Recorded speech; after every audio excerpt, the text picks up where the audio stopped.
I've got a couple other people to thank, and then I'm going to call on the Cardinals in order. But I got to thank the White House and the President of the United States. President Trump endorsed every one of these packages.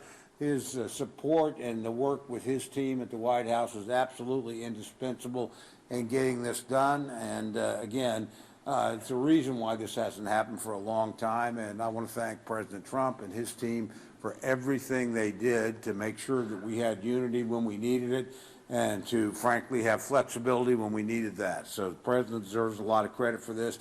We're always happy in Congress when we get something done in a bicameral way, and we hope that's coming next week when the Senate comes. But the President of the United States has to sign these bills, and the President of the United States can sustain any veto he cares to cast. So the fact that he was an active participant and helpful to us is something that means a lot.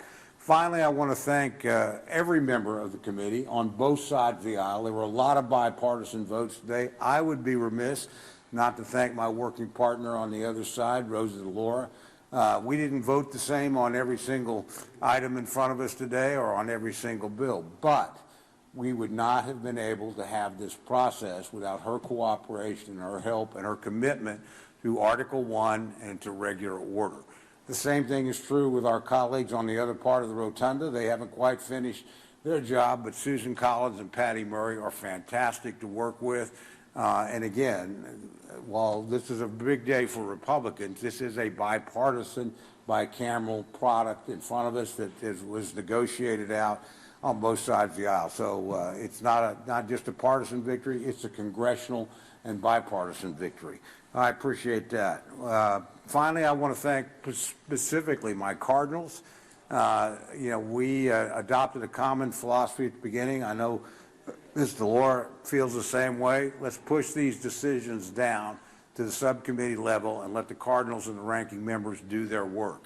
And by doing that, honestly, those are the best informed experts we have in their subject matter on the committee and, frankly, usually in the House. And when they make decisions and they make deals, I said, if you can stay within your numbers, I don't care what you do. I mean, I will be supportive of whatever you produce as long as you stay within the top lines that you've been given. They did it.